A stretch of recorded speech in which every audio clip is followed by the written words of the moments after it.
Antes de iniciar nuestro taller, les hacemos una atenta invitación a mantener encendidas sus videocámaras y en silencio sus micrófonos para evitar que el ruido del exterior se pueda filtrar en la sesión. Agradecemos a todas y todos su participación.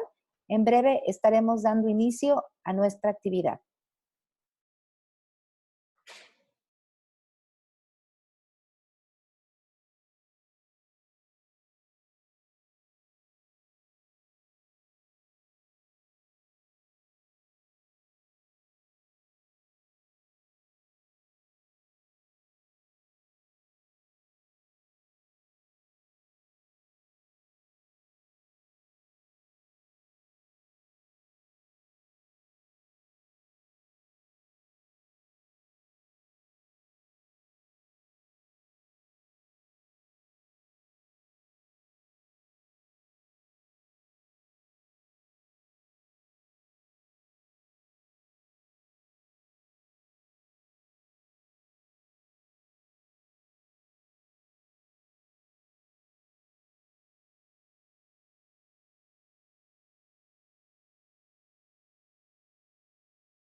Buenos días a todas, a todos.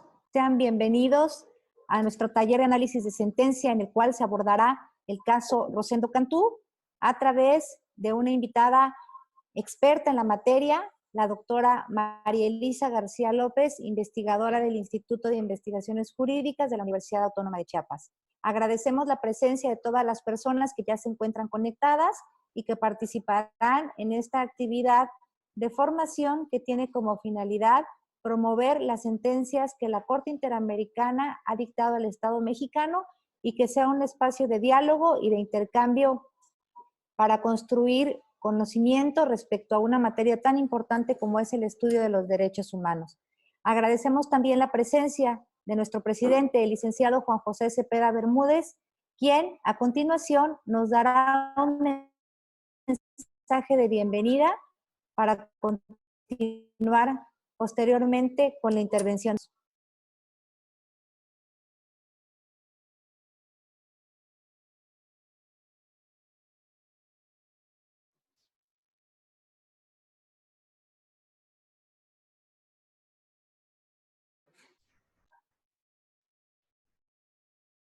Presidente, ¿escuchamos su mensaje, por favor?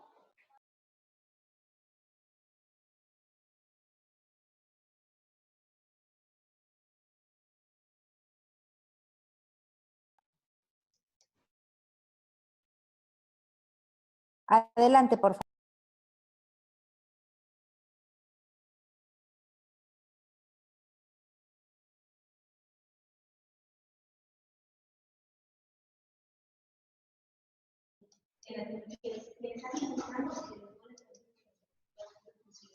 Ya.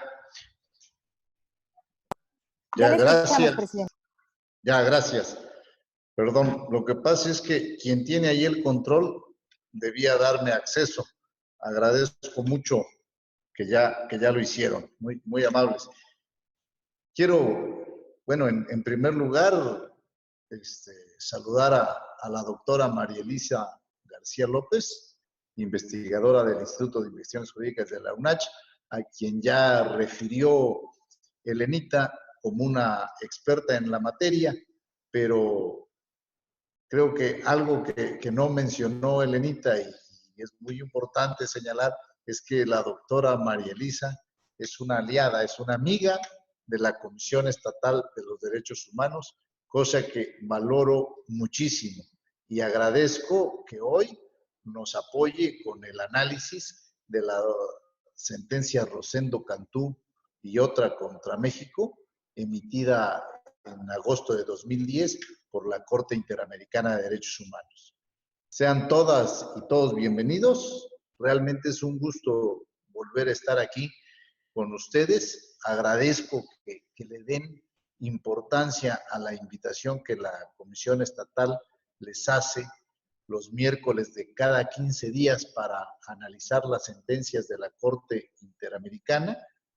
Y lo agradezco porque su presencia aquí es muestra evidente de su interés para que juntos reflexionemos sobre la defensa de los derechos humanos en el contexto internacional. El caso que examinará hoy la doctora García se refiere a la responsabilidad del Estado mexicano por violación y tortura a la señora Rosendo Cantú, así como la falta de debida diligencia en la investigación y sanción de los responsables de hechos que ocurrieron el 16 de febrero de 2002. El escenario, pues ustedes lo saben, fue en el estado de Guerrero. La autoridad responsable, las autoridades militares en la región, y las víctimas, pues son los miembros de la comunidad indígena. Es una sentencia que lamentablemente no pierde vigencia. Las conductas que infligen dolor, que trauman, que tienen consecuencias para la salud física, psicológica y social de quienes las sufren, aún persisten. Esa es nuestra realidad. La dignidad de las mujeres se sigue ofendiendo hoy en día. Por eso, es una sentencia que ocupa un lugar relevante en la historia de la defensa internacional de los derechos humanos en el territorio mexicano. Este caso transitó 8 años por las instancias de justicia nacionales y fue hasta mayo de 2010 que el asunto llega a la Corte Interamericana. Ya vamos a notar que la violación de los derechos humanos se aborda con diferentes grados de profundidad, desde la violencia física a la señora Rosendo, las dificultades que tuvo para conseguir la atención médica, las dificultades para tener acceso a la justicia ante las autoridades mexicanas, el daño psicológico a la señora y a su hija, que fue maltratada y torturada mentalmente, la falta de reparación del daño, la intromisión ilegal de la justicia militar en un caso civil. ¿Sí? Se observa, pues, una grave discriminación de las autoridades cuando se trata de atender y apoyar a los miembros de etnias y de pueblos originarios. En los hechos de esta sentencia se encuentra visible, se hace evidente la vulnerabilidad de las comunidades indígenas ante la presencia de autoridades externas. Se cometen excesos y se deja en indefensión a quienes se debería proteger. Esa es la razón de que estén las autoridades. En ese contexto, las mujeres aún son sometidas a la violencia estructural que ha existido históricamente y la constante de inseguridad para ellas y para su familia persiste. Pero bueno, la sentencia, esta sentencia permite por primera vez que se emita una condena penal contra los militares responsables. Yo creo que es muy oportuno analizarla hoy porque es necesario que sigamos reflexionando acerca de la participación de las Fuerzas Armadas en la tarea de seguridad pública, pero sobre todo que sigamos reflexionando respecto a la violencia estructural contra las mujeres. Pues si bien es cierto que de la fecha de la sentencia estamos analizando. Al día de hoy, el país ha avanzado en materia de implementación de protocolos, ¿sí? Esto pueden ser o son insuficientes, no solo en su diseño, también en su implementación, sobre todo cuando carecen del enfoque de derechos humanos. Hace 18 años, en 2002, el caso de la señora Rosendo Cantú. Hoy, lamentablemente, el caso de la doctora Mariana Sánchez Dávalos. Pero, bueno, yo hice estos comentarios con el propósito fundamental de agradecerles a todas y todos que participemos en este análisis que nos compartirá la doctora, y agradecerle a ella, a la doctora Elisa, que siempre está en apoyo a la Comisión Estatal de Derechos Humanos. Muchísimas gracias, doctora, y nuevamente gracias a todas y todos. Gracias, presidente, por este mensaje de bienvenida a este taller de análisis de sentencia del caso que, como usted ya señalaba, será el de Rosendo Cantú. A continuación, me voy a permitir compartir con ustedes parte de la trayectoria de nuestra invitada del día de hoy, que como ya lo mencionaba el presidente en sus palabras, ha sido una aliada de la Comisión Estatal y del Instituto de Investigación y Capacitación en Derechos Humanos. María Elisa García López es doctora en Derecho por la Universidad de Salamanca, España, en cuya facultad estudió la licenciatura y fungió como profesora de Derecho Constitucional desde el año 1998 hasta el 2008. Estudió una maestría en Acción Solidaria Internacional y de Europa en la Universidad Carlos III de Madrid y una segunda maestría en Derecho Migratorio y de Extranjería en la Universidad Autónoma de Madrid. En ambos casos becada por excelencia académica. Es integrante del Sistema Estatal de Investigadores y Sistema Nacional de Investigadores Nivel 1, dependiente del Consejo Nacional de Ciencia y Tecnología. Sus líneas de investigación se centran en el derecho de la extranjería, asilo y refugio, y, con carácter general, la teoría dogmática y práctica de los derechos fundamentales, donde cuenta con varias publicaciones en torno a los derechos de las personas migrantes. Muchísimas gracias, doctora Elisa García, por estar el día de hoy con todas y todos nosotros, y le cedo el uso de la voz para que pueda usted iniciar con su exposición. Muchísimas gracias. Bueno, pues buenos días a todos y a todas los que nos acompañan hoy. En primer lugar, quiero expresar mi agradecimiento al presidente de la Comisión Estatal de Derechos Humanos, el licenciado Juan José de Cepeda, al que efectivamente siento como un aliado y casi como un amigo. Hemos hecho muchos actos juntos en virtud de un convenio de colaboración con el Instituto de Investigaciones Jurídicas de la UNACH, al que yo pertenezco, y la Comisión Estatal de Derechos Humanos, y yo respeto muchísimo el compromiso enorme que tienen todos ustedes, los integrantes de la Comisión Estatal, con esta tarea tan difícil hoy en día, que es promover y respetar y garantizar los derechos humanos. Dicho esto, quisiera decir un poco las claves en las que hoy voy a analizar esta sentencia con la ayuda de todos ustedes. La maestra Elena Margarita Jiménez, que es quien me invitó y que también es una gran amiga, me comentaba que por favor que como consigna tuviera en cuenta que muchas personas no son licenciados en Derecho, y así lo voy a hacer. Además, yo digo siempre en broma que Elena es la mujer más mexicana germánica que conozco, entonces ¿quién se atreve a cuestionarle una consigna? La cuestión es que esta es una sentencia muy importante, muy larga, toca muchos elementos y que, como muy bien dijo el presidente de la Comisión Estatal, está absolutamente de actualidad. Entonces, aquí el reto es estirar el tiempo para que podamos explicar lo mejor que pueda todo con la mayor claridad, y por eso, siguiendo esa consigna, voy a intentar, en la medida de lo posible, no hablar de artículos, salvo que sea absolutamente necesario, porque sean derechos que se violan en este caso y tenga que comentarlo. Si no, voy a intentar, digamos, esas fuentes de erudición que al final pueden ser un poco vanas, porque los artículos están ahora a la disposición de cualquiera, en aras de la claridad. Pero, insisto, la sentencia es muy, muy larga y toca muchos puntos importantes. Sin más, voy a empezar a compartir pantalla. Me gustaría saber si me están escuchando bien, porque no sé si se ve, pero yo he tenido que pedir prestado un salón en la Facultad de Derecho porque el Internet no funciona muy bien. Entonces, aquí supuestamente hay fibra óptica y me gustaría saber primero si me están siguiendo bien, porque yo ahora, por ejemplo, apenas les puedo ver y tampoco veo el chat. ¿Me siguen bien, Elena? ¿Se escucha bien?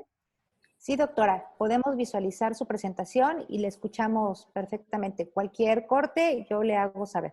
Bien, pues como muy bien ya dijo los presentadores y el presidente, este es un caso muy importante para México que está de plena actualidad, desgraciadamente. El recorrido temático que vamos a hacer juntos a lo largo del día de hoy. Bueno, una cosa importante que no les dije, como la sentencia es muy larga y es previsible que me extienda un poquito, yo no tengo ningún inconveniente, al contrario, creo que sería muy rico que si surge alguna duda de lo que estamos diciendo ahora, es decir, a lo largo de lo que estoy explicando, por favor me lo digan. La cuestión es que yo ahora no veo el chat. Entonces probablemente le pediría a Elena que si hay alguna pregunta en el chat o que alguien quiera hacer directamente, me la digan, por favor, para que así sea más ágil todo. No esperemos tanto hacia el final, sobre todo si hay algún asunto difícil que queda un poco oscuro. Bien, dicho esto, el recorrido que voy a hacer hoy es empezar, como empieza toda sentencia, explicando los hechos del caso y luego lanzar algunas ideas un poco inconexas, pero que son importantes para comprender las sentencias que se dictan en materia de derechos humanos y concretamente por un poder judicial internacional, como es la Corte Interamericana de Derechos Humanos, un poco para que entendamos estas dinámicas que son complejas. Después voy a poner en la palestra algunos conceptos que son clave en este caso. Y luego, antes de entrar en sí en el análisis de la sentencia, considero necesario hacer un pequeño recorrido por conceptos básicos de igualdad y no discriminación. ¿Por qué? Porque uno de los grandes tesoros que tiene esta sentencia es que es la primera vez que la Corte Interamericana introduce un concepto que se creó fuera de la academia y del Poder Judicial, que es el concepto de discriminaciones múltiples. Y esto es bien importante para el análisis que se va a ver aquí. Luego lo voy a explicar. Entonces, antes de entrar en sí en la sentencia, voy a hacer un pequeñísimo recorrido por algunas ideas de qué es esto de la igualdad y la no discriminación, qué supone, y luego ya en la sentencia la voy a dividir, digamos, en tres grandes bloques analíticos, cómo la Corte califica jurídicamente los hechos que sufrió la señora Rosendo Cantú, que ahora vamos a ver cuáles fueron, qué es eso de la jurisdicción militar, que como muy bien decía, de forma inadecuada, era quien había conocido del caso, y luego, ¿dónde está ese enfoque de discriminaciones múltiples, que también se llama interseccional, en esta sentencia? Que por eso ya previamente lo habría explicado. Luego, si da tiempo, aunque lo dudo, me gustaría ver algunos otros casos similares, tanto del sistema interamericano, como incluso siendo un poco aventurera, nos vamos a ir también a algún caso del sistema del Consejo de Europa, del Tribunal Europeo de Derechos Humanos, que es además el antecedente más importante y previo de la propia Corte Interamericana, y la Corte Interamericana se apoya mucho en él. Y al final, quizás de pasada y quizás no dé tiempo a verlo, porque esa parte, pues bueno, es importante, pero la tienen en la sentencia y no necesita tanta explicación, vemos el fallo y las medidas de reparación. Este sería el recorrido. Y ahora sí, entro en los hechos del caso. Estoy aquí viendo, perdón un momentito, porque estoy intentando mover la pantallita, pero no soy capaz, así que lo voy a dejar así. Bueno, Valentina, no sé si alguien me puede decir, Elena, estoy viendo a todas las personas, pero no veo yo misma a mi pantalla. No sé si me puedes decir cómo puedo minimizar, porque no me deja. En la parte superior, doctora, ¿sí? Hay una barra donde le dice ver opciones. Ahí puede usted minimizar y cambiar la pantalla. O si gusta, nosotros también podemos compartir la presentación, como usted nos indica. No, así lo vamos a dejar, pero es que no me... A ver, así ya lo pude mover. Muchísimas gracias. Sí, gracias, Elena. Sí, pues miren, los hechos del caso, de forma muy resumida, en febrero del año 2002, perdón, estamos aquí, sí. Esto no, pero ahora, perdón, no me deja mover la presentación. Déjenme ver, a ver. No me deja mover la presentación. A ver, yo creo, Elena, que a lo mejor me van a tener que hacer el favor de presentarla a ustedes, porque estoy viendo que antes podía mover, pero ahora no me deja mover la presentación. Ya se movió. Sí, ya se movió. Sí. Perfecto, Justo perfecto, ya estamos. Okay. Sí, bien, ahora sí iniciamos los hechos del caso, que es la primera parte de la sentencia. Valentina Rosendo Cantú era una niña, de hecho, en el momento en que sucedieron los hechos, en febrero del 2002, era una adolescente de 18 años que pertenece a la comunidad indígena Mipá, en el estado de Guerrero, y se encontraba a 200 metros de su casa lavando ropa en un arroyo muy cercano a su domicilio, cuando la rodean 8 militares que van con un civil y le empiezan a preguntar por unos encapuchados de su comunidad. Ella habla apenas el español, medio que mal les entiende, y les dice que no conocen, pero siguen con el interrogatorio, incluso le presentan la lista de una serie de nombres, donde está incluso el propio nombre de su Valentina, el propio nombre del marido de Valentina. Valentina en ese momento estaba casada y tenía a un bebé de 3 meses que lo tenía en la casa, es decir, un bebé prácticamente recién nacido, una niña que también tiene importancia en esta sentencia. La cuestión es que ella les comenta que no sabe ni del paradero ni cuáles son la identidad de esos hombres encapuchados, pero lo que consigue es que es golpeada por uno de ellos en el abdomen con el fusil, la amenazan tanto a ella como a su familia y finalmente es violada de forma sucesiva por 2 de los militares que le interrogan en presencia de los otros 6 restantes, incluido el civil, que solamente presencian y 2 la violan. Bien. Ella sale huyendo a su casa, le cuenta lo que le ha pasado a su marido, a la familia de su marido, y pasado aproximadamente una semana de los hechos, tiene mucho sangrado vaginal y además tiene mucho dolor en el abdomen como consecuencia de las atrocidades que le han pasado. Sin embargo, acude a la clínica de salud pública más cercana, pero le niegan la atención médica porque el médico, cuando Valentina le da su testimonio, tiene miedo y no quiere problemas con los militares. Después de insistir su esposo, le dan al final unos analgésicos y unos antiinflamatorios, es decir, un tratamiento que es a todas luces insuficiente para la gravedad de las lesiones de Valentina. Y le insiste el médico en que acuda al hospital de la ciudad más próxima. Entonces, como los dolores no cesan, camina junto con su esposo y su bebé 8 horas hasta el hospital más próximo, pero aquí volvemos a la historia de vuelva usted mañana. Llega al hospital y no tiene cita previa, con lo cual le dicen que por favor llegue al día siguiente. Es una familia obviamente muy humilde, se tienen que quedar a pernoctar en la ciudad, en Ayutla de los Libres, para que al día siguiente la atienda la médica.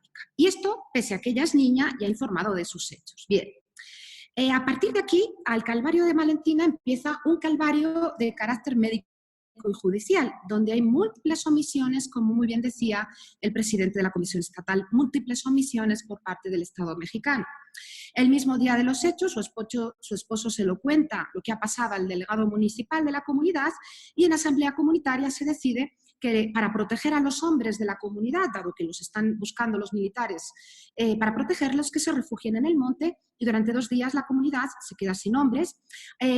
Al poquísimo tiempo, al día siguiente, el delegado y el de los bienes comunales acuden a la ciudad de Chilpancingo para informar de lo que ha pasado y el presidente municipal les dice con muy buenas palabras que se va a comprometer a abordar este caso y que incluso irá, pero nunca se presenta en la comunidad. Total, que lo que tenemos ya es que las autoridades municipales no han respondido.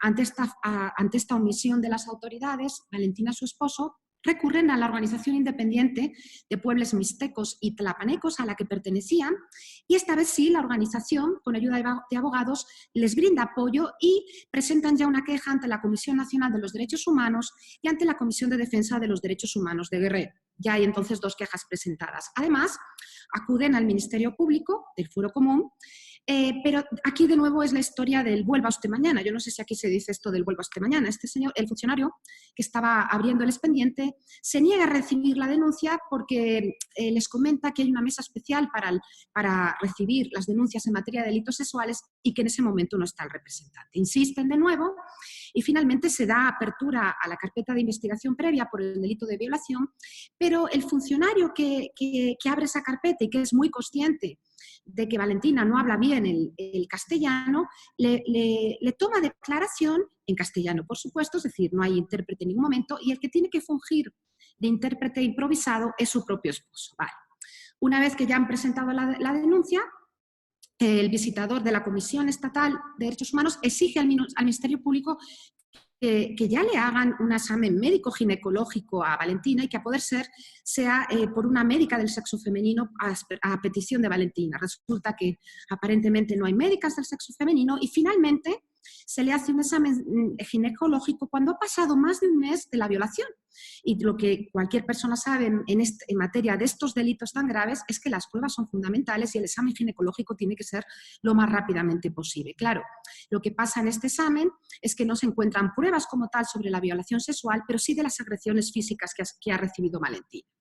Bien, como la investigación no reporta avances, aquí pasa otra cosa bien importante, que es que el Ministerio Público del Fondo Común, que ha tenido muchas deficiencias en la investigación hasta este momento, decide que como hay al menos dos militares involucrados en la denuncia, ellos no pueden conocer del caso y hace lo que se llama una declaración de competencia a favor del fuero Castres, es decir, remite el caso al fuero militar y además el fuero militar, que es el que ahora va a llevar la investigación, decide archivar la indagatoria porque no acreditan el delito de violación. Bueno, en el camino, y aquí voy a resumir mucho, en el camino Valentina formula 2 recursos de amparo para impugnar la competencia del fuero militar, porque imagínense ustedes que ella acuda a prestar declaración frente a los propios militares, es decir, es juez y parte, la independencia estaría absolutamente cuestionada y además hay constantemente una revictimización. Para resumir mucho, ella interpone 2 recursos de amparo, pero con poco éxito, y cuando ya agotan los recursos internos y con la ayuda de una serie de organizaciones de defensa de los derechos humanos que apoyan a Valentina en calidad de representantes de la víctima, deciden acudir al Sistema Interamericano de Derechos Humanos. Bien. Lo que hay aquí lo he puesto solamente para aquellas personas que estén entrando por primera vez a estos recorridos por sentencias de la Corte Interamericana y que no sean de derecho. El caso ante el Sistema Interamericano, en lo que es el íter procesal, es el habitual. Entonces, la Comisión Interamericana de Derechos Humanos recibe la demanda, estudia la admisibilidad de la demanda y finalmente emite un informe de admisibilidad en el año 2008, admitiendo la demanda presentada por Valentina Rosendo Cantú. Posteriormente, un año después, informa sobre el fondo del caso y concluye que el Estado mexicano es responsable de múltiples violaciones a los derechos humanos de Valentina y de sus familiares. En ese informe establece una serie de recomendaciones para México, pero pasan más de 2 meses. De hecho, México pide una prórroga y el Estado mexicano no acata esas recomendaciones, ante lo cual la Comisión de Derechos Humanos, la Comisión Interamericana, lo que hace es que decide elevar el caso y, por lo tanto, presentar ya así la demanda para iniciar el procedimiento judicial ante la Corte Interamericana de Derechos Humanos. Un aspecto importante aquí a tener en cuenta es que cuando se abre el caso, México hace un reconocimiento parcial de responsabilidad, es decir, entona parcialmente el mea culpa. Dice que en algunos de los hechos que han sido denunciados, en algunos, no en todos, sí es responsable. Reconoce su falta de responsabilidad, internacional en materia de falta de atención médica, en falta de atención especializada a Valentina en su calidad de mujer y de menor de edad y de indígena al presentar la denuncia, en retraso de las investigaciones y también en afectaciones a la integridad psicológica de la víctima. Pero los restantes hechos que se le denuncian en contra no los reconoce. Bien. En el camino, mientras Valentina se decide a entrar al sistema interamericano, recibe múltiples amenazas porque además se corre el bulo en la comunidad de que le van a quitar los apoyos al campo, a los compañeros. Entonces recibe múltiples amenazas de muerte, tanto para ella como para su familia. Tiene que salir de la comunidad, se tiene que separar de su esposo porque además, como es indígena y ha sido víctima de violación, hay, digamos, una afectación muy superior que luego veremos porque es repudiada por la propia comunidad. Es decir, un contexto de enorme dramatismo, desde que suceden los hechos, revictimización constante, absoluta falta de diligencia y, por lo tanto, negligencia absoluta del Estado mexicano y, además, ella, ante su comunidad, es no víctima, sino casi culpable. Bien, eso significa que durante la sustanciación del procedimiento la Corte se vio obligada a dictar medidas provisionales para proteger a Valentina y a su hija de todas estas amenazas y actos de hostigamiento. La Corte hace una audiencia pública donde comparece Valentina a testificar en abril del 2010 y finalmente en agosto de ese mismo año condena al Estado mexicano por múltiples violaciones a derechos humanos, concretamente los derechos a la integridad personal, que luego veremos que es dignidad, vida privada, garantías judiciales y protección judicial. Todos hechos, derechos que están reconocidos en la Convención Interamericana. Y ya cuando, después de esta condena, y como muy bien dijo el licenciado Juan José, uno de los grandes méritos es que, y siguiendo por supuesto las medidas de reparación de la Corte, dentro del Estado mexicano se abre por fin el procedimiento judicial para dar justicia a Valentina, y esta vez, ahora sí, ante el fuero civil, y finalmente son condenados 2 militares. Bien, aquí ya un poco para que no sea tanto rollo por mi parte, está la foto de Valentina compareciendo ante la Corte Interamericana, que como saben tiene su sede en Costa Rica, y ella dice, lo que pido es justicia y que se castiguen los militares. Llevo 8 años de no poder regresar a mi comunidad, 8 años de impunidad. Y no nada más a mí, hay muchas mujeres violadas por el ejército que no lo denunciaron por miedo. Me da tanto miedo de encontrar otra vez a los militares, vivo con mucho miedo, no puedo regresar mientras están los militares. Vale. Tras la sentencia de la Corte, ya dije un poco de forma muy rápida que se consiguió abrir el procedimiento en el fuero común, 2 militares fueron condenados, pero hay que tener en cuenta que en el camino han pasado de 16 años de calvario para Valentina, pero finalmente logra la justicia que el Estado mexicano no le dio inicialmente. Y otra cosa bien importante es que como fruto de esta sentencia, entre otras muchas cosas, se logra reformar el Código de Justicia Militar mexicano, que luego veremos que tiene una parte muy importante para todas estas disfunciones del fuero castrense, ¿vale? Bien, entonces, resumiendo mucho, el contexto en el que tienen lugar estos hechos es que en el estado de Guerrero había una fuerte presencia militar para reprimir tanto actividades ilegales como guerrillas y como actividades vinculadas al narcotráfico. Pero esto de la presencia militar, como muy bien decía el licenciado Juan José, es de larga data y sigue en México. Los militares estaban realizando funciones de policía. Bien, hay además un patrón estructural de violencia y violaciones de derechos humanos, pero que en el estado de Guerrero, como consecuencia de esa presencia militar, la propia Corte decía que había un patrón de violencia castrense donde las mayores víctimas eran las mujeres que pertenecían a comunidades indígenas. Y eso, como además se extendió el fuero militar de forma indebida, hay una mayor probabilidad de impunidad. De hecho, se sabe que muchos de los casos dentro del fuero militar, en la mayoría, no eran condenados los militares. Y además hay una falta de condiciones de seguridad para las defensores y los defensores de los derechos humanos. Una aclaración también aquí que dijo muy bien el licenciado Juan José. Este caso es muy parecido a otro caso de otra mujer indígena que también fue violada, pero esta vez en su propia casa, que era Inés Fernández Ortega. Son 2 casos muy similares, además se llevan 1 mes de diferencia, pero aunque son 2 casos gemelos prácticamente, como esta sentencia es muy larga, es muy importante y es la que me encomendó Elena Jiménez, me voy a ceñir a la sentencia, aunque por supuesto había en la misma época un caso absolutamente similar, con este mismo patrón de contexto, ¿vale? Y los derechos en juego, un poco los dije por encima, aquí no voy a, luego los explico. Las normas ya directamente aplicables, igual, esta es una diapositiva que está más bien para las personas que no son de derecho. En primer lugar, el tratado, que es el pilar del Sistema Interamericano de Derechos Humanos, que es la Convención Americana, pero simultáneamente, en este caso, los hechos tenían también referencias normativas en otros tratados que son también complementarios a la Convención Americana y que también aplica e interpreta la Corte Interamericana, que son concretamente la Convención Interamericana para prevenir, sancionar y erradicar la violencia contra la mujer, se conoce como Convención de Belén do Pará, y este es un instrumento muy importante para la protección de las mujeres en el ámbito de las Américas, y también estaba implicado algunos artículos de la Convención Interamericana para prevenir y sancionar la tortura.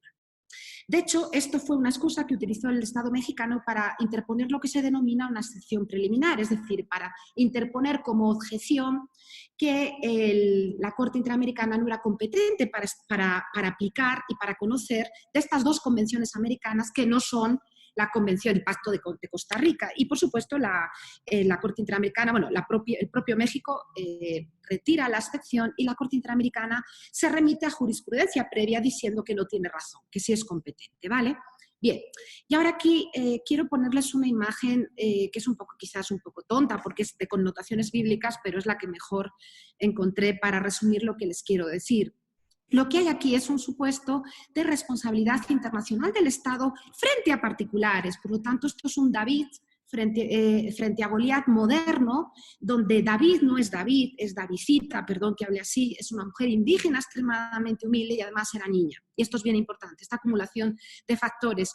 Y Goliat es el gran Leviatán, es el Estado, en este caso el Estado mexicano, pero cualquier Estado en nuestros días, como tiene que proteger muchos derechos, tiene una estructura burocrática muy inmensa. Esto significa que el Estado de nuestros días es el super gran mega Leviatán, utilizando la expresión de Hobbes, ¿vale? Es decir, que esa imagen bíblica tendríamos a un Goliat que no entraría en la pantalla, ¿vale? Pero gracias a esto, gracias al avance del derecho internacional y gracias a acontecimientos traumáticos de la humanidad, esto ha sido posible. Concretamente, la responsabilidad internacional del Estado existía desde hace muchos siglos, pero lo que es nuevo es que el Estado sea responsable frente a particulares y frente a un organismo internacional. Esto es algo absolutamente nuevo. De hecho, la Corte Interamericana tiene 41 años de trayectoria. Esto surge a raíz de la Segunda Guerra Mundial, a raíz de todas las atrocidades del régimen nazi. La comunidad internacional se pone las pilas y tiene que hacer cambios muy traumáticos en el derecho para que esto sea posible. Y para esto que sea posible, lo primero que tiene que derribar es un principio que era básico en el derecho internacional tradicional, que era la prohibición de injerencia en asuntos internos. Esto se derriba y a partir del surgimiento de los sistemas internacionales ya se entiende que los derechos humanos no es un asunto exclusivo de la competencia interna de un Estado, que era lo que antes se entendía. Ahora no. Los derechos humanos son asunto de la comunidad internacional. Pero para que entendamos estos sistemas, lo primero que tenemos que entender es que al crearse el sistema interamericano, que es un sistema regional que une a múltiples estados de las Américas que están en la Organización Internacional de la Organización de Estados Americanos, en ningún momento la Corte Interamericana va a sustituir a las Cortes internas. En ningún momento. Esa no es la tarea de ningún sistema internacional protector de derechos. Conviven y actúan como una cláusula de salvaguardia solamente cuando el Estado interno, en este caso México, o cualquier otro Estado miembro de la Convención Americana, miembro de la OEA y que además ha reconocido la competencia de la Corte Interamericana, viola y no repara los derechos de las personas que están dentro de su territorio, tanto nacionales o no. Vale, otra cosa que me gustaría comentar es que todos los sistemas internacionales, y la Corte Interamericana no es ninguna excepción, están en lo que se llama emprendiendo un diálogo judicial, es decir, están interconectadas. Esto de la globalización también ha llegado al mundo jurídico. Eso significa que la Corte Interamericana está en Costa Rica, pero está muy pendiente de las cortes constitucionales internas de la OEA, pero también de otros tribunales externos. Concretamente, ya les comentaba que está muy pendiente del Tribunal Europeo de Derechos Humanos y muchas veces se inspira para sus sentencias en sentencias de otros tribunales, y a eso se le denomina universalismo jurídico. Esto significa que estamos absolutamente interconectados a nivel mundial, también en el ámbito jurídico, y que se está creando lo que se denomina ya un derecho común de los derechos humanos, gracias a estos diálogos judiciales internacionales, ¿vale? Ahora sí, ya entro al caso Rosendo. Hasta aquí no sé si hay alguna inquietud, porque siento que he hablado mucho y más que queda, y probablemente ya alguno esté un poco desconectado y dormido. Si hay alguna inquietud, por favor, Elena, como yo no veo los chats, me lo dicen, o si no, cualquier persona que la quiera comentar, por favor, con confianza, sería bueno. ¿Sí? Bueno, entonces voy a seguir, perdón, metiéndoles rollo, pero es que el caso es largo. Bien, entonces aquí en este caso, para que entendamos el caso, tenemos que saber que involucra dos aspectos que son, digamos, muy protegidos en el ámbito internacional. Utilizando una expresión didáctica, pero un poco tocna, son bestsellers del ámbito internacional. Y están, en primer lugar, la prohibición de la tortura. La prohibición de la tortura es una norma de carácter absoluto. Y la prohibición de la tortura constituye un contenido, es decir, una faceta del derecho a la integridad física y psíquica. Esa es, por un lado, una prohibición de carácter absoluta que nunca se puede suspender, aunque estemos en circunstancias extraordinarias. Piensen, por ejemplo, lo que está pasando ahora con la pandemia en muchos países. Han visto que yo, por la forma de hablar, soy española. Mi propio país está en estado de alarma. Es decir, incluso aunque estemos en circunstancias muy extraordinarias, estos derechos no se pueden suspender, son inderogables. Número uno. Número dos, la prohibición de discriminación.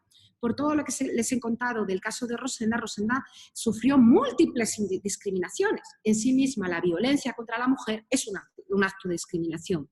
Por eso aquí, esta es una de las partes más importantes. Uno de los avances que hace aquí la Corte Interamericana es incluir un análisis que era muy novedoso y que los tribunales internacionales no habían incluido. Es decir, incluir estos elementos donde una persona tiene múltiples factores de discriminación y eso supone un agravamiento tanto de las causas como de los efectos. Sí. Bien, ideas para comprender las sentencias, creo que aquí lo paso porque si no estamos hasta mañana, pero bueno, lo que quisiera decirles es que cualquier sentencia en materia de derechos humanos tenemos que entender que los derechos se enuncian de forma a veces muy lapidaria. Vamos a poner un ejemplo. Aquí va. Estos son derechos que están involucrados en este caso. El derecho a la integridad personal, lo que nos dice la Convención Americana en su artículo 5, nos dice toda persona tiene derecho a que se respete su integridad física, psíquica y moral. Nadie debe ser sometido a torturas, ni a penos o tratos inhumanos o degradantes, pero no nos dice qué es la integridad física, psíquica o moral, cuándo hay tortura. Eso nos lo van a decir muchas otras normas. Pero por mucho que nos digan las otras normas, siempre en materia de derechos humanos, la creación de los jueces es esencial. Por eso, en estas materias es muy importante saber cuestiones de cómo los jueces dan contenido a estas normas tan lapidarias que dicen mucho, aunque no parecen decir nada, y eso es a través de la interpretación jurídica, cuestión que aquí no vamos a comentar. Y otra idea que quiero que tengan en cuenta es que todos estos sistemas normativos que han surgido a raíz de la Segunda Guerra Mundial y que complementan a los sistemas nacionales, pero no los sustituyen, actúan simultáneamente. Entonces, la imagen que podríamos tener es una serie de círculos concéntricos donde en el medio está el Estado, en nuestro caso México, pero también Uruguay, Argentina, Brasil, cualquier Estado parte, que haya reconocido en este caso la jurisdicción de la Corte Interamericana. ¿Vale? En el medio tenemos al Estado Nacional y luego tenemos otro círculo concéntrico donde está el sistema interamericano. Pero el sistema interamericano, que es regional y agrupa países vecinos, es uno entre más. Es internacional, por supuesto, y por encima de este, y simultáneamente, tenemos el sistema universal de la ONU. Entonces, digamos que hay muchos círculos concéntricos que están actuando simultáneamente, y cada uno con sus propios derechos, con sus propios sistemas de garantías de derechos. Por eso yo siempre le digo a los alumnos, era mucho más fácil ser jurista hace 80 años que ahora, porque ahora hay que aprender muchas más cosas, ¿vale? Precisamente por esta globalización jurídica que yo les comentaba. Bien, entonces, ahora sí, aquí ya sí me gustaría lanzar una pregunta para que no me odien por hablar tanto. No sé, no les veo las caras, no sé cómo estén. Pero bueno, esta yo les comentaba que es una sentencia pionera, porque por primera vez la Corte Interamericana, cuando ni siquiera el Tribunal Europeo de Derechos Humanos, que está en Francia, en Estrasburgo, se había atrevido a meterlo, mete un enfoque nuevo en los derechos que se denomina análisis interseccional o de discriminación múltiple. Y aquí me gustaría hacer algunas reflexiones. Primero, ¿qué es la igualdad? Este es el mundo mundial. Yo sé que la pregunta es muy grande, pero a mí me pasa mucho que muchos alumnos llegan a la clase y me dicen, es que la igualdad es el derecho, y además lo dicen de forma muy reivindicativa, es el derecho que todos tenemos a ser iguales. Y yo les digo, wow, realmente la igualdad es el derecho que todos tenemos a ser iguales. Piénsenlo, nos convertiríamos en ovejas dolis, poco menos. La igualdad es absolutamente compatible con el pluralismo. La igualdad respeta las diferencias. Y la igualdad es uno de los motores del Estado. Es decir, la igualdad está en la base de la construcción del Estado constitucional, que sigue siendo el Estado de nuestros días. Piensa en el ideario de la Revolución Francesa, que era libertad, igualdad, fraternidad. Eso es absolutamente vigente. Pero la igualdad que regía en la época inmediatamente posterior a la Revolución Francesa, que es cuando surgen los estados constitucionales en sentido moderno, era una igualdad de tabla rasa. Es decir, era una igualdad que estaba muy parecida a eso que dicen los alumnos, era una igualdad en la que se pretendía que las leyes fueran iguales para todos, porque había que acabar con una sociedad estamental donde cada grupo social tenía leyes propias, sistemas normativos propios y hasta jueces propios. Entonces, había que acabar con ese sistema de privilegios y de opresiones, y para ello tendríamos que establecer una igualdad tabla rasa, por decir. Pero la igualdad es un concepto que ha ido evolucionando mucho a lo largo del tiempo, y que a día de hoy permite, no solamente permite, sino que obliga a hacer tratamientos diferentes. Por eso la Corte distingue entre aquellos tratamientos que son legítimos, que son correctos, y los llama diferenciaciones. Imagínense, no es lo mismo que yo, que trabajo para la UNACHS, pague los mismos impuestos que Carlos Slim. ¿vale? Esa diferenciación es correcta porque yo no tengo el sueldo ni los salarios estratosféricos, que no me entraría la cifra en la cabeza de Carlos Slim. Entonces, ese sería un ejemplo de diferenciación. Pero la discriminación sería un tratamiento normativo desigualitario absolutamente prohibido, ya veíamos que era una prohibición de carácter absoluta, y que además lo que nos dice la historia es que hay una serie de factores que históricamente suelen repetirse y que hacen que las personas sean tratadas de forma desigual incorrectamente, es decir, que haya una desventaja simplemente porque hay una concurrencia de estos factores. Y estos factores, que están en todas las constituciones y que también están en la Convención Americana, se los denominan cláusulas sospechosas de discriminación. En presencia, por ejemplo, de la raza, el color, el origen nacional, el estatus social, ya sabemos que hay algo que huele mal. Y estoy utilizando la expresión huele mal, utilizando bases jurídicas que vienen de muy atrás, ¿vale? Entonces, cuando hay estos factores de discriminación, lo que tienen que hacer los jueces es invertir la carga de la prueba. ¿Esto qué significa? Significa que la presunción de inocencia se diluye y que si el Estado, en este caso México, es acusado de discriminaciones, tiene que ser el demandado, es decir, México, el que destruya la carga de la prueba, es decir, el que demuestre que no discriminó, que esto es contrario a lo habitual. ¿Por qué? Porque esto es algo importantísimo, porque la Corte Interamericana ha dicho muchas veces que la igualdad en su faceta de prohibición de discriminación es una norma absoluta, es lo que les comentaba antes de normas de jus cogens, ¿vale? Bien. Aquí lo importante que quiero que sepan es que lo que han hecho siempre todos los tribunales, tanto internos como internacionales, es estudiar esos factores de discriminación de forma aislada. Entonces, si por ejemplo había un caso de violencia contra la mujer, se estudiaba pues, la razón de género como factor de discriminación. Pero no se sumaban otros muchos factores que siempre concurren. Piensen ustedes que cualquiera de nosotros tenemos identidades múltiples. En mi caso, cualquiera de nosotros podríamos ser, para no hablar de mí, pues podemos tener una determinada identidad sexual o podemos ser transexuales y además ser discapacitados y además pertenecer a una comunidad indígena, entonces lo tenemos fastidiado, porque tenemos mucha concurrencia de factores de discriminación, pero en las Cortes siempre los habían analizado de forma aislada. Había uno, ya no se analizaban los demás, ¿vale? Bien. Esto del análisis interseccional significa que ahora se analizan conjuntamente y se ve que el hecho de que estén conjuntamente varios factores, dos o más, no es lo mismo a la suma de los componentes. Es decir, que si yo soy mujer, indígena y pobre y además niña, como era Rosenda Cantú, Valentina, perdón, estos 4 factores equivalen a una discriminación 20, por decir. Es decir, no son 4. ¿Vale? Pero eso es gracias a un análisis que se empezó a hacer en los años 70 y 80 en Estados Unidos y que los empezaron a hacer las activistas feministas afroamericanas. Pertenecían a una asociación que yo les he puesto ahí, que era Combahue River, el colectivo del río Combahue, porque en ese río había habido una batalla donde una mujer esclava del siglo XIX había logrado liberar a muchos compatriotas esclavos. Entonces, en honor a ella, a ese acto de valentía, las mujeres afroamericanas se dan cuenta de que sus reivindicaciones no son atendidas por el movimiento feminista, porque el movimiento feminista estaba atendiendo solo o tenía como modelo arquetípico a la mujer blanca de clase media, pero ellas no eran blancas y muchas no eran de clase media. Y también se daban cuenta que no se encontraban representadas por el movimiento que estaba luchando por los derechos civiles de los hombres varones afroamericanos. Tampoco ahí entraban. Incluso muchas veces se les recomendaba que en casos de denuncia sexual no denunciaran porque incrementaban los estereotipos en contra del hombre blanco. Es decir, estaban en un terreno de nadie.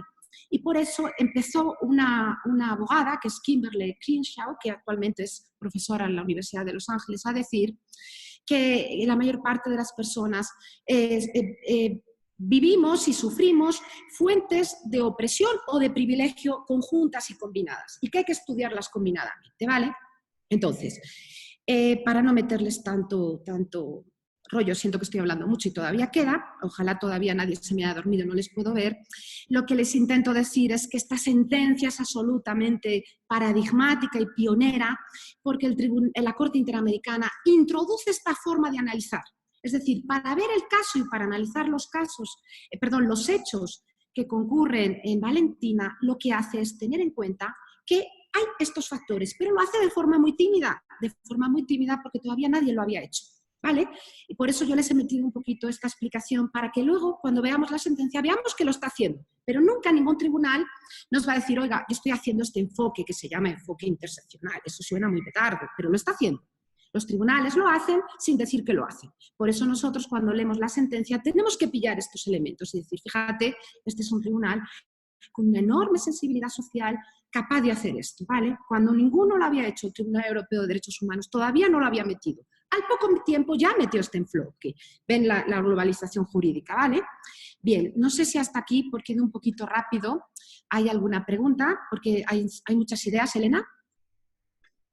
Hasta ahora no tenemos alguna pregunta o duda en el chat. Ok. ¿Puedes tú plantear alguna o esperar a que haya alguna duda en específico en el chat, como usted me indique? A mí me gustaría solamente si entendieron bien esto de la igualdad. La igualdad es un concepto difícil, muy complejo, pero sí les queda claro que la igualdad no es que todos seamos iguales, sino que mucho más comedidamente es que seamos tratados iguales siempre que estemos en las mismas circunstancias. Piensen en el ejemplo del pago de impuestos de Carlos Slim.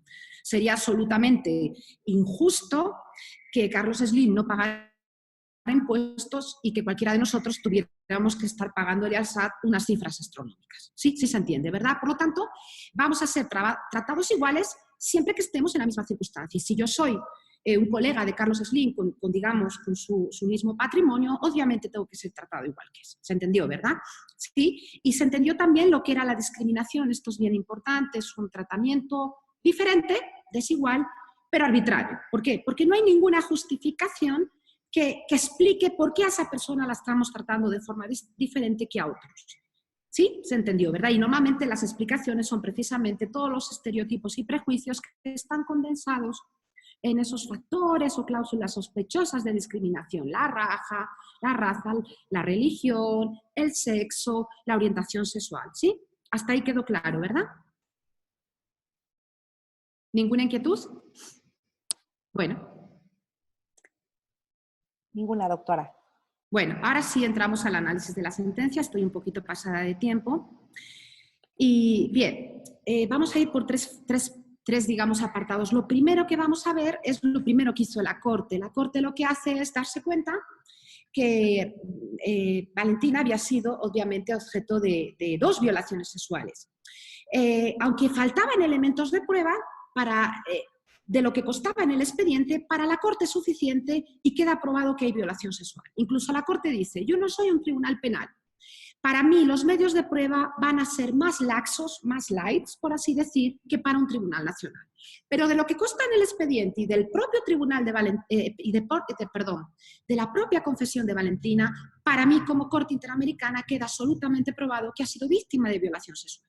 Violencia en forma de violación sexual, número 1. Pero la Corte hace algo más allá, dice, bueno, ojo, pero es que esta violación sexual ha tenido lugar en un contexto específico de militarización y en un contexto de un interrogatorio. Luego, aquí la violación sexual exige una calificación jurídica más, es decir, estamos frente a una violación sexual, pero puede que también, y que de hecho luego vemos que sí, sea tortura. Entonces, para ver si hay tortura, examina, por supuesto, las convenciones que yo les puse antes, los tratados, hay un tratado específico interamericano para la erradicación de la tortura, pero también examina su jurisprudencia previa, que esto es algo siempre que hacen las Cortes. Todos los tribunales de materia de derechos humanos lo hacen. Entonces se va a un caso previo, que es el caso Bueno Alves contra Argentina. Este es un caso donde un uruguayo que era residente en Argentina denuncia a una persona argentina con la que va a hacer una compraventa de un inmueble y finalmente termina siendo torturado por la policía argentina. El caso llega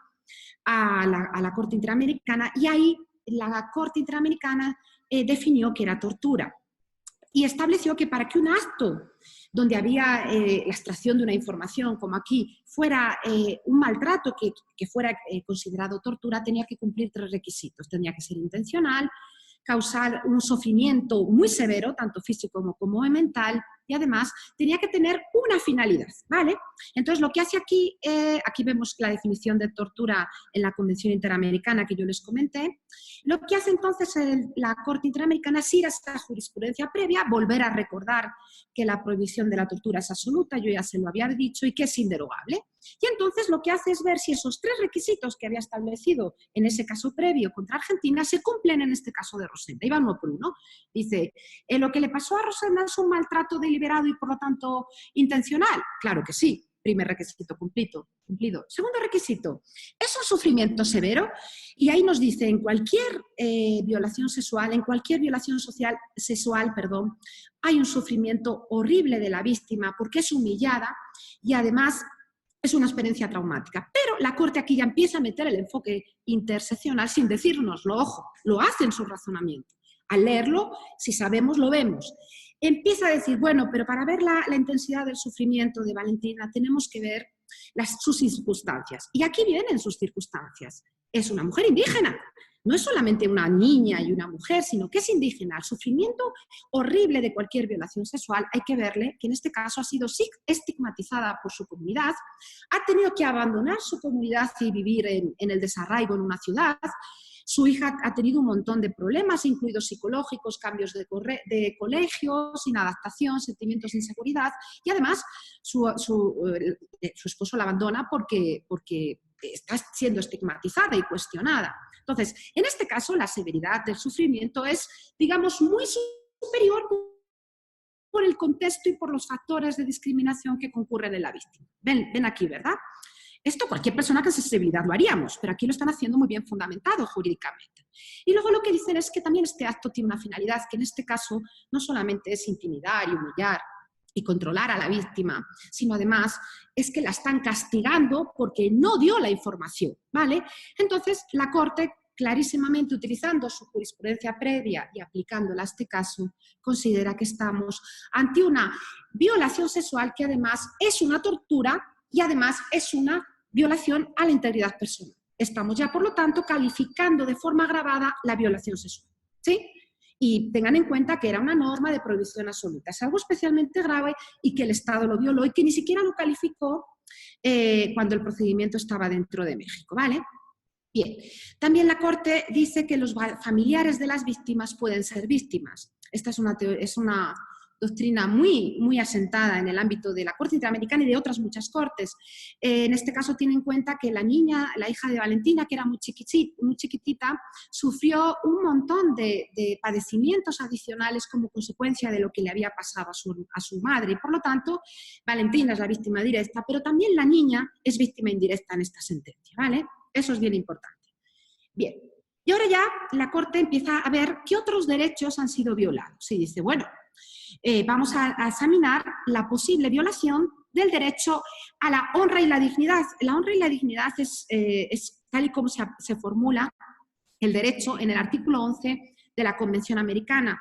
Pero claro, esta formulación tiene, digamos, unos tintes un poco antiguos.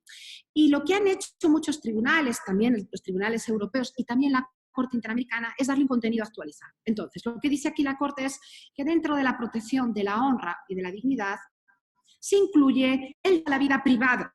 Y la vida privada es un concepto muy difícil de definir, pero un concepto amplio, donde se incluye la vida sexual que cada cual tenemos. Por lo tanto, las decisiones sobre nuestras relaciones sexuales o no relaciones sexuales solo nos competen a nosotros como parte de nuestro derecho a la vida privada. Obviamente, la violación que sufrió Valentina supuso una agresión directa, inmediata a su derecho a la vida privada porque nadie le preguntó, ¿vale? Entonces, la violación, además de ser una violación obviamente sexual, además de ser una tortura y que por lo tanto viola la integridad personal, supone una violación adicional al derecho a la vida privada de Valentina. ¿Sí? ¿Se entendió esto? ¿Sí? Bien. No sé si se me están aburriendo. Elena, si consideras que me paso de tiempo, yo puedo cortar, porque ya estoy preocupada de que veo la hora y nadie pregunta nada. Esto es algo muy preocupante. Bueno, vamos a seguir. ¿Vamos todos bien? ¿Algo por ahí? Yo sé que voy rápido, pero más o menos se ha entendido. ¿Sí el razonamiento? ¿Todo claro? ¿Algo que no entendieron, que les pareció que fue muy rápido? Bueno. Gracias, doctora. De tiempo vamos perfectamente y en los comentarios también han dado respuesta a que han entendido el concepto de la igualdad y hasta ahora no hay una duda tal cual que se pueda Perfecto. En dado caso de que le existiera, la interrumpo. De acuerdo, muchas gracias. Entonces voy a seguir. Y aquí hay otro elemento adicional que volvemos ahí a la globalización jurídica. En materia de derechos de la mujer hay una convención que pertenece a la ONU, por lo tanto el sistema universal, que yo les decía el círculo concéntrico de fuera, que es el Comité para la Eliminación de todas las formas de discriminación contra la mujer. Y este comité, hay una convención, un tratado internacional que recoge muchas normas para eliminar las múltiples formas de discriminación contra la mujer. Y este tratado internacional, que obviamente es una norma internacional, tiene un órgano que es un comité que lo interpreta. Bien, ese órgano ha dicho muchas veces, y lo ha seguido la Corte Interamericana, que la violencia contra la mujer, incluyendo la violencia sexual, constituye también una forma de discriminación. ¿Por qué? Porque cualquier acto de violencia contra la mujer, y la violencia es muy amplia, no tiene por qué solamente ser física o sexual, puede ser psicológica o económica, le impide de forma grave acceder al goce de otros derechos de los cuales es titular. Por lo tanto, ya tenemos otra violación adicional. Aquí hay una forma de discriminación en el mero acto de la violencia. Bien, y ahora lo que hace la Corte Interamericana es empezar a estudiar lo que se llaman obligaciones procesales. Para los que no son de derechos, aquí lo que está estudiando es 2 artículos de la Convención donde se recoge el derecho que tenemos todas personas a obtener justicia cuando consideramos que nuestros derechos han sido violados. Y este es un derecho muy importante, el derecho al debido proceso, también se llama tutela judicial efectiva, tiene muchas normas, y dentro de este gran derecho hay múltiples derechos, está la presunción de inocencia, el derecho a un juez imparcial, sí hay múltiples derechos y garantías. Y lo que hace ahí la Corte es empezar a ver cómo a lo largo de la sustanciación del procedimiento, en México, cuando se estaban investigando las denuncias de Valentina, a ver qué fallas procesales hubo ahí. Y lo primero que hubo ahí es un abuso del fuero militar. Vale, entonces aquí, para no intentar resumir un poquito, desde los inicios del Estado constitucional y vinculado a lo que yo les comentaba de la igualdad, los tribunales que tenían que ser iguales para todos. Es decir, que la idea de que haya un fuero que sea general para todos, el civil, está vinculado a la igualdad, los mismos tribunales para las mismas personas. Esto viene de larga data, ya tiene más de 2 siglos de existencia. Pero además, en aquellos supuestos donde todavía hay fueros especiales, y el fuero militar o castrense lo es, tiene que ser algo absolutamente excepcional. Porque de lo contrario, nos estamos cargando un principio básico en el Estado de Derecho, que es el principio de independencia judicial. En este caso, las autoridades militares que habían cometido la violación son las mismas que investigan y que juzgan, o más bien, pertenecen a la misma institución que quien investiga y juzga el caso. Por lo tanto, nadie puede ser juez y parte. Las cosas ya están mal, está seriamente comprometido el principio de independencia. Bien, entonces aquí yo lo que les querría solamente recordar, y esto tiene que ver con la instauración de ordenamientos, los fallos que tuvo México y por otro lado la Corte Interamericana que revisa en Costa Rica. La Constitución mexicana, la base del fuero militar es el artículo 13, donde si uno lo lee detenidamente, hay una restricción del fuero militar para asuntos relacionados contra la disciplina militar. Y nos dice claramente la Constitución, si en un delito, en una falta, estuviese implicado un paisano, es decir, un no militar, la autoridad civil tiene que ser quien le conozca. La Constitución mexicana es bien clara. Bien, y entonces lo que vemos aquí, y también lo ve la Corte Interamericana, es que esa norma constitucional se desarrollaba en una norma legal en México, que es el Código de Justicia Militar, y en el Código de Justicia Militar hay un artículo, que es el artículo 57, donde establece que son delitos contra la disciplina militar los que fuesen cometidos por militares en los momentos de estar en servicio o con motivos de actos del mismo. Es decir, si uno analiza con detenimiento esta norma es inconstitucional, es decir, es contraria al artículo 13 de la Constitución mexicana, porque aquí lo que está haciendo es que el Código de Justicia Militar convierte lo que debe ser la excepción en una norma. Y eso es lo que ya había dicho la Corte Interamericana en el caso Radilla Pacheco previo. Ya le había dicho a México, a la Corte Interamericana, que esta disposición del Código de Justicia Militar está siendo contraria a la Convención Americana. Ya se le había dicho, ¿vale? Por eso les ponía yo aquí atrás que llueve sobre mojado, ¿vale? Bien, entonces, aquí hay mucha jurisprudencia donde la Corte Interamericana previamente había dicho que el fuero militar tenía que ser absolutamente restringido a aquellos delitos que tienen que ver con bienes jurídicos militares y que cuando hay vulneración de derechos humanos tiene que ser la jurisdicción común, no la jurisdicción militar. Y ahí bien que hay un montón de citas de jurisprudencia previa, anterior de la Corte Interamericana. En el caso de Rosendo Cantú contra México, otra vez volvió a decir la Corte que ya es suficiente con reiterar que en un Estado democrático de derecho la jurisdicción penal militar es restrictiva. Tiene que ser la excepción y no la norma, ya lo había dicho. Por lo tanto, en este llueve sobre mojado, una cosa que tenemos que tener en cuenta es que dentro de las obligaciones de la Convención Americana, el Estado parte, que ha reconocido la competencia de la Corte y así ha sido México, tiene que, una vez que hay una resolución en su contra, tiene que adaptar su derecho interno a la Convención Americana. Por lo tanto, había una inconvencionalidad que llevaba tiempo que no había resuelto el Estado mexicano, porque el Código de Justicia Militar ahí seguía, y de hecho fue el que se le aplicó a Valentina, ¿vale? Bueno, entonces, segundo punto de agravio. Bueno, segundo, cuarto o quinto. Otra cuestión importante que también nos comenta la Corte es que, claro, no solamente es que hubo una extensión indebida del fuero militar, sino que además Valentina no tuvo medios eficaces para impugnar, es decir, para ir en contra de ese fuero inadecuado. Ella lo intentó, de hecho hay 2 recursos de amparo, pero no fueron efectivos. Entonces, lo que dice aquí la Corte es algo que ya ha dicho muchas veces, la Convención Americana, tal y como es interpretada por la Corte Interamericana, exige que siempre haya un recurso judicial efectivo, es decir, que cuando hay algo que supuestamente vulnera un derecho, haya un recurso para poder quejarnos al menos, es decir, doble instancia, pero aquí no hubo, o más bien la había, pero era todo formal. Los recursos, dice aquí, y ya lo dijo, los recursos no fueron efectivos para permitir a la víctima impugnar. Por lo tanto, hay una violación de las garantías del artículo 25 que exigen siempre el recurso judicial efectivo. ¿Sí se entendió, verdad?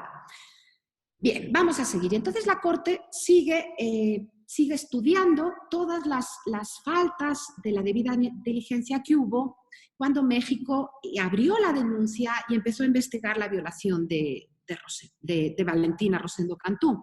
Y aquí es donde ya vemos el enfoque interseccional. Primero lo dice la Comisión y luego lo dice la Corte. Por eso se los he puesto literal. Dice la Comisión, esa situación de discriminaciones contra Valentina, que no pudo acceder a la justicia, que no le dieron atención médica adecuada, que nunca le ofrecieron un intérprete, bien, dice, esta situación, y lo he puesto en negrita, se agrava por la condición de indígena y menor, 2 factores, de Valentina. Y sigue diciendo, la Comisión ha recibido información sobre los obstáculos que enfrentan las mujeres indígenas en su acceso a la justicia, en especial cuando han sido víctimas de delitos de violación sexual, que están relacionados con la exclusión social y la discriminación étnica. Ya van 4 factores. Ahí la Comisión, no es la Corte, es la Comisión, pero la Corte recoge sus argumentos, está ya aplicando el análisis interseccional, pero no nos lo está diciendo. Ahí ya lo vemos. Pero aquí, en la siguiente párrafo, ya es mucho más explícito, porque aquí ya utilizan la palabra. Nos dice, dichos obstáculos, estos de acceso a la justicia, pueden ser particularmente críticos ya que representan formas de discriminación combinadas, esta es la clave, por ser mujeres, indígenas y pobres, no o. Es decir, lo que hemos hecho siempre en los factores de discriminación es utilizarlos de forma aislada. Eres mujer, o eres indígena, o eres pobre, pero aquí están todos juntos y en la vida real están todos juntos porque la vida real siempre es muy compleja, ¿vale? Entonces aquí tiene que ver con lo que yo les expliqué antes sobre la igualdad y este enfoque novedoso. Aquí ya está. Bueno, aquí sigue diciendo que lo que viene a decir la Corte es que cuando hay violaciones de derechos humanos, siempre el Estado parte, México en este caso, tiene la obligación de investigar ex oficio. Y además esa investigación tiene que ser sin dilaciones, imparciales y efectivas. Esta es una obligación que siempre tiene. Pero no solamente eso.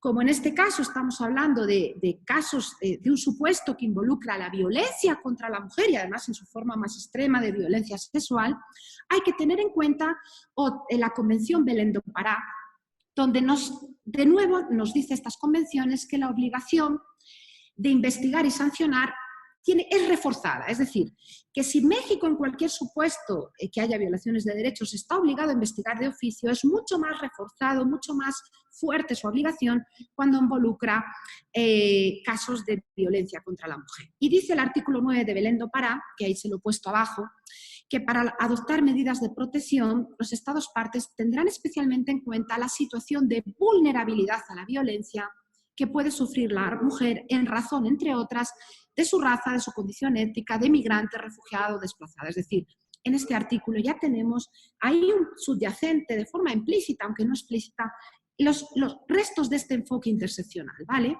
Bien. Bueno, entonces, para resumir, lo que está diciendo la Corte aplicando toda esta normativa es que en el caso de investigaciones que involucren violencia contra la mujer, hay obligaciones estatales más fuertes que aquí no se cumplieron y además hay que tener en cuenta que hay una profunda experiencia traumática y que hay que investigar, hay que evitar siempre revictimizar a la víctima, es decir, que vuelva a experimentar de nuevo todo lo que pasó al inicio del caso. En este caso, Valentina había sido enfrentada a múltiples militares en el interrogatorio, por lo tanto, estas obligaciones que eran reforzadas se incumplieron. Bien, y además dice lo que algo ya siempre ha dicho en materia de derechos de pueblos indígenas, que siempre, para evitar la discriminación en el acceso a la justicia, hay que tener en cuenta las particularidades propias de los pueblos, su situación de especial vulnerabilidad y el derecho consuetudinario propio. Lo que significa que, como mínimo, tenga que haber intérprete, que no hubo, ¿vale? Por lo tanto, aquí, para ir un poquito rápido por el tiempo, hay una discriminación también en el derecho de acceso a la justicia. Último punto que examina la Corte son los derechos de los niños, porque claro, Valentina era una niña, era menor de 18 años cuando sufrió todos estos hechos. Bien, y ahí lo que hace la Corte es un examen muy cortito, porque, basándose en un artículo de la Convención Americana, que es también muy cortito, donde se establecen que todos los niños merecen medidas especiales de protección, es decir, que las obligaciones de los Estados parte son más fuertes en presencia de niños. Y en este caso, el médico que atendió a la víctima y que vio que había habido una violación, o al menos una sospecha de violación, tenía la obligación de denunciarlo inmediato. Pero esto es así, tal y como establecen las leyes de salud internas de México, ¿vale? Y además dice, vuelve a recordar esto, que en este caso no se tuvo en cuenta la posición especial del Estado como garante de los derechos de los niños y teniendo en cuenta el principio del interés superior. Y nos dice abajo, y lo tengo subrayado, dice la Corte, máxime por tratarse de una persona indígena, pues los niños indígenas cuyas comunidades son afectadas por la pobreza se encuentran en una especial situación de vulnerabilidad. Es decir, a lo largo de toda la sentencia tenemos ya muy subyacente este enfoque, que es un enfoque muy respetuoso de la identidad compleja que tenemos las personas, ¿vale? Por eso se lo he puesto subrayado. Eso significa que entre todos los derechos violados también se violó el derecho a la protección especial que por su condición de niña Valentina requería, ¿vale?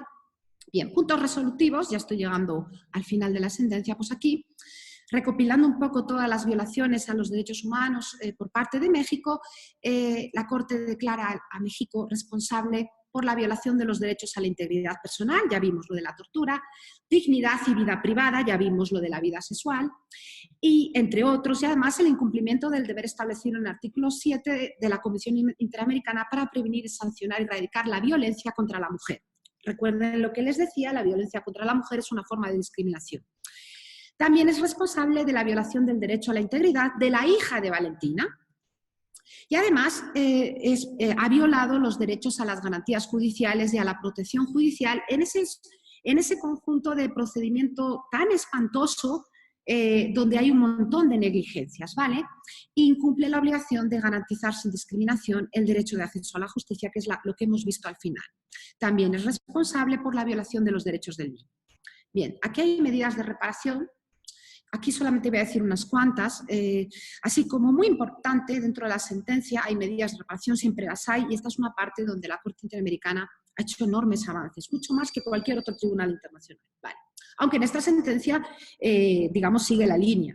En esta sentencia no es una sentencia especialmente espectacular en materias de medidas de reparación. Pero bueno, lo que dice es que, por favor, que el Estado conduzca ya en el fuero ordinario el proceso penal de Valentina, cosa que se produjo, ya lo vimos. Y además, que examine la conducta de los agentes del Ministerio Público que dificultaron la recepción en su momento de la denuncia. Que por favor hagan las reformas legislativas pertinentes para que el artículo 57 del Código de Justicia Militar sea compatible con los estándares interamericanos, ¿vale? Y que además tiene que haber un recurso efectivo de impugnación, lo que yo les decía de la doble instancia. Tiene que haber un acto público de reconocimiento de responsabilidad internacional. Esto es especialmente importante porque en presencia de personas indígenas se necesita que haya una disculpa pública a la cara. Este acto yo investigué y ya tuvo lugar en Ocosingo en el año 2019 en presencia del gobernador y otras autoridades de Chiapas, ¿vale? De Chiapas, perdón, ¿qué estoy diciendo? Perdón, esto está mal, no es en Ocosingo, me he confundido de caso, pero sí tuvo lugar ese acto público de reconocimiento. Y además, también le dice que debe publicar extractos de la sentencia, de esta sentencia de la Corte Interamericana que estamos estudiando, incluyendo en el idioma original MEPA. Bien, voy a ir más rápido aquí. Además, que tiene que brindar un tratamiento médico y psicológico a las víctimas, tanto a Valentina como a su hija, otorgarle becas de estudios y, bueno, una serie de medidas también como implementar cursos de derechos humanos para las Fuerzas Armadas y otras más. Bien, por supuesto hubo indemnización. Vale.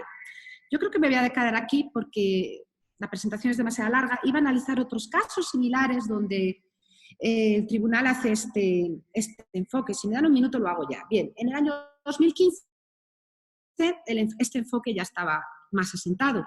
En esta sentencia el enfoque todavía es un poco tímido porque hay que leerlo entre líneas, pero el enfoque está ahí. Pero en un caso que tuvo lugar en 2005 donde había una joven ecuatoriana, de hecho una niña, igual una niña muy pobre, que va a una clínica privada, pobre claro, y es contagiada, a los 3 años de edad es contagiada del VIH.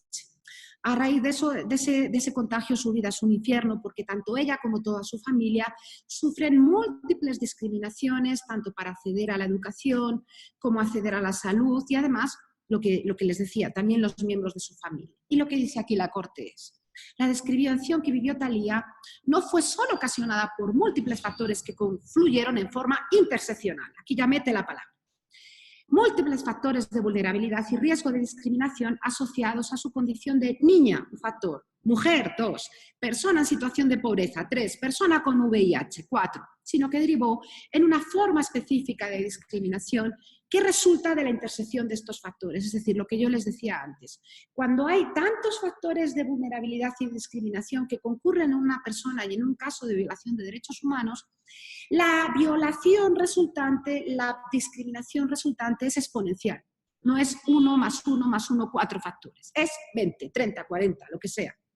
Vale, un poco esto lo que nos permite es una mirada mucho más realista de la complejidad social y esto nos permite al final un análisis donde los derechos se pueden proteger de forma más completa. Lo voy a dejar aquí porque si no, yo creo que no terminamos nunca. Tenía más cosas para decirle.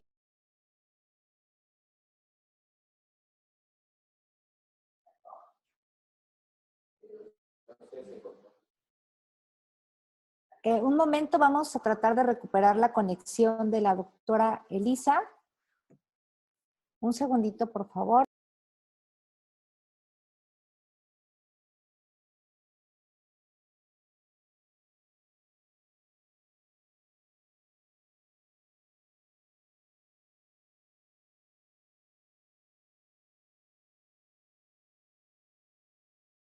Ya está tratando de incorporarse nuevamente.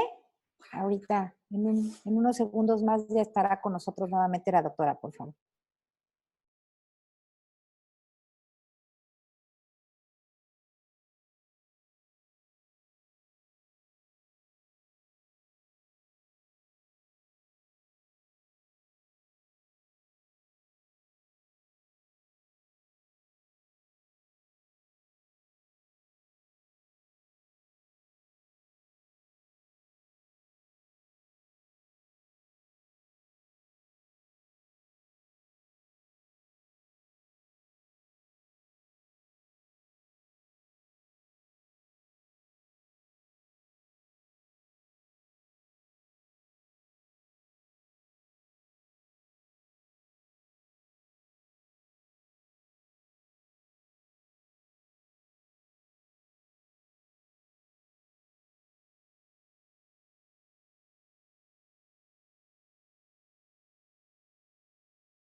Listo, ya se encuentra de nuevo con nosotros la doctora.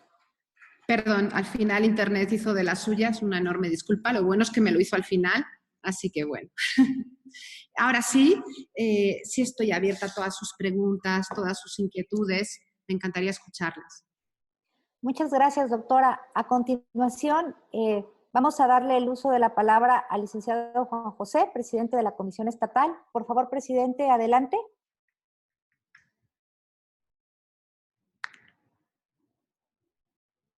Gracias, gracias, Elenita. Yo creo que no necesito ni decirlo, todos hemos percibido la importancia de esta sentencia, pero sobre todo, doctora Elisa, déjeme decirle que además de la gran capacidad y los conocimientos que usted tiene, ¿sí? Es oportuno felicitarla por esa claridad con la que expone, ese don para desglosar y desmenuzar todos los temas de una manera tan accesible. Realmente yo no sé por qué preguntaba si se estaba extendiendo mucho, si alguien ya estaba... Déjeme decirle que siempre estuvieron conectados más de 80 personas. Es difícil decir que la pandemia tenga ventajas, pero antes estas reuniones hubieran sido presenciales y la capacidad de esta sala pues es de 30, 35 personas. Usted nos ha acompañado aquí. Hoy hemos tenido más de 80 personas permanentemente conectadas. Entonces, no hay ni cansancio ni falta de interés. A mí me da muchísimo gusto, la felicito sinceramente, agradezco nuevamente su cercanía con la Comisión Estatal, la amistad personal que nos dispensa, la valoro muchísimo. Y déjeme decirle que me acompaña aquí en la sala la visitadora general para asuntos de la mujer, la visitadora general especializada de la comisión, y platicábamos la importancia de estos ejercicios porque aprendemos mucho. Estuvimos ahorita de alguna manera comentando lo que ya usted había señalado, la importancia del derecho a la igualdad, reconociendo la diferenciación sin caer en la discriminación. Todo esto lo estuvimos platicando y la verdad se aprende mucho. Yo le agradezco. Voy a dejar la palabra porque si no voy a quitar el espacio también a mis compañeras y compañeros que nos hacen favor de seguir en esta reunión de análisis, y pedirle a Elenita que le haga llegar el testimonio de reconocimiento que me corresponde suscribir como presidente de la comisión, pero que siempre lo hacemos en nombre de todos y todas quienes participan, porque la verdad, apoyos como el de usted han permitido que el interés en la formación, en la capacitación, vaya creciendo en esta comisión estatal y en las personas que confían en nosotros, que creo que es el reto más grande que tenemos, ganarnos la confianza de la ciudadanía, de la población, ¿sí? En la tarea que nos corresponde de promover, proteger, defender los derechos humanos, ¿no? Creo que eso es lo más importante, y la ayuda de usted pues es fundamental para que vayamos alcanzando este objetivo. Muchísimas gracias, doctora. Gracias a todas y todos. Dejo a Elenita para que coordine si hay alguna otra intervención, y me despido con un sincero agradecimiento y la invitación para que sean muchas las ocasiones en que aprendamos de la doctora Elisa. Muchas gracias. Saludos al doctor Omar, por favor, a todos los compañeros del Instituto de Investigaciones Jurídicas de la UNACH. Muy amables. Pues, gracias. Al contrario, muchas gracias por sus palabras, licenciado Juan José. Es un placer, como siempre, colaborar con ustedes y sobre todo hacer reflexiones que lo que pretendo es que siembren como las ganas de aprender a todos los que nos escuchan y más inquietudes para para que al final pues todos mejoremos. Esa es la idea. Muchas gracias a ustedes. Hay por ahí preguntas, creo que he visto una en el Sí, chat. doctora. Sí, doctora. Nos pregunta Alberto León. ¿Ya se cumplieron todos los puntos solicitados para la reparación de los daños ocasionados por el Estado mexicano? Se cumplieron los más importantes. No, yo no sabría decirte si todos. Entiendo que la víctima ya recibió la indemnización. Un aspecto importante es que sí no lo comenté, ya no quiero poner la presentación, pero México sí reformó por fin el Código de Justicia Militar, restringiendo la jurisdicción militar, lo cual fue un avance, porque en el anterior caso de Radilla Pacheco no lo había hecho. Entonces, los puntos más importantes se han cumplido. Hay otros que son de larga data, como cursos de capacitación a las Fuerzas Armadas, cursos de capacitación al personal que atiende a víctimas de violencia sexual y que además atiende a niñas o a niños y adolescentes. Esa parte, honestamente, pues yo no la he investigado. Entiendo que algo habrá hecho el Estado mexicano, pero ahí no sabría decirte. Entonces, mi respuesta, la más concreta y la más, digamos, honesta, sería decirte que las partes más importantes sí se han cumplido, sobre todo en lo que afecta a que esto no se siga repitiendo y que la jurisdicción militar no siga abusando. Ya se ha reformado el Código de Justicia Penal Militar. También una cosa importante que no comenté es que al poco tiempo de la sentencia, una resolución de la Suprema Corte de Justicia de la Nación, donde estableció pautas para que todo el Poder Judicial se pusiera las pilas para cumplir con la sentencia. Entonces ha habido, digamos, muy buena actuación por parte del Estado mexicano y también por parte del Poder Judicial, que aquí estaba implicado. Y ya tenemos una resolución de la Suprema Corte de Justicia de la Nación también. Muchas gracias, doctora. Creo que en ese sentido de las resoluciones que viene la siguiente pregunta, nos comenta Lilian de Anda. Viendo el tiempo transcurrido desde que ocurrieron los hechos hasta la emisión de la sentencia por parte de la Corte Interamericana de Derechos Humanos y luego para el cumplimiento por parte de la Suprema Corte de Justicia de la Nación, una víctima podría desalentarse en la presentación de su denuncia. Sin embargo, la señora Rosenda Cantú lo llevó hasta el final. La pregunta en sí es, ¿qué instancias la acompañaron y apoyaron para ello? Pues es muy buena pregunta, Lilian, diste en el clavo. Uno de los grandes problemas que tienen los sistemas de justicia, sobre todo cuando llegas al sistema internacional que exige que previamente hayas agotado todas las instancias internas, es que no te desesperes en el camino porque va a haber un montón de años hasta que llegue la resolución del caso. Entonces, obviamente, creo que alguien como Valentina tuvo una enorme fortaleza psicológica, no fue la única mujer violada de su comunidad, pero fue de las pocas que denunció, ella misma lo dice. ¿Cuántos casos de estos habrán quedado en el absoluto olvido por miedo de las víctimas? Entonces, sí, este es un gran problema, la cantidad de años. Y respecto a qué instancias la acompañaron y apoyaron en ello, fueron tres en concreto. Una de ellas la dije al comentar la sentencia, que es la Organización del Pueblo Indígena Tlaplaneco Mepá.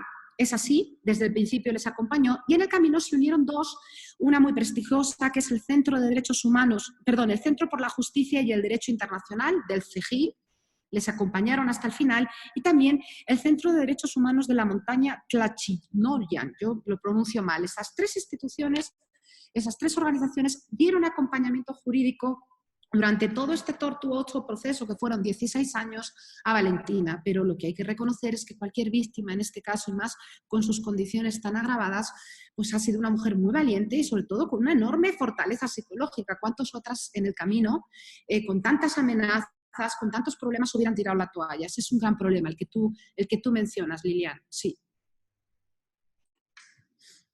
Muchísimas gracias, doctora, por responder las inquietudes que se expresaron en el chat. No hay ninguna otra duda respecto a lo que hoy usted nos explicó, respecto al caso de Rosendo Cantú versus México. Y de manera personal, reiterarte la admiración y sobre todo la humildad con la que compartes tus conocimientos, tu amplia experiencia con todas y todos nosotros. Muchísimas gracias por dar el espacio en tu agenda y poder compartir el día de hoy en estos talleres de análisis, pues un tema tan relevante y que, como ya comentabas, fue el precedente de este concepto que ahora lo conocemos como interseccionalidad y que nos permite tener un panorama mucho más amplio de una presunta violación a los derechos humanos de las personas. Muchísimas gracias, doctora.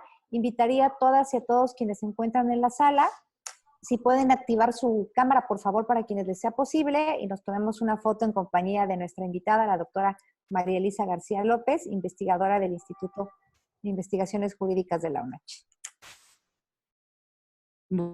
Bueno, pues gracias a todos ustedes por su tiempo y por su paciencia. Hemos estado aquí hora y media y, en fin, espero no haberles abrumado ni aburrido. Ha sido un placer acompañarles y estoy ahí en el Instituto de Investigaciones Jurídicas de la UNACH al servicio de todos ustedes. Gracias por eso, por escucharme. Ojalá haya sembrado inquietudes en ustedes.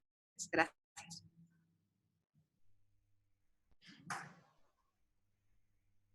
Ok, ahora la cuenta de 3, por favor. 1, 2, 3. Va a la siguiente pantalla, por favor. 1, 2, 3. Muchísimas gracias, doctora. Le agradecemos infinitamente el que haya estado el día de hoy con nosotras y con nosotros. Y a todas las personas que se conectaron, muchísimas gracias. Les esperamos en el siguiente taller, en el cual vamos a analizar el caso Castañeda Guzmán. Entonces están todas y todos cordialmente invitados. Estará a cargo del doctor Pablo González, quien ya nos acompañó en una ocasión anterior, y serán todas y todos bienvenidos. Así que por favor les invitamos a estar pendientes del registro para que nadie se vaya a quedar fuera. Muchísimas gracias y que tengan todas y todos un excelente día. Gracias, doctora. Gracias a todos, cuídense. Adiós. Gracias.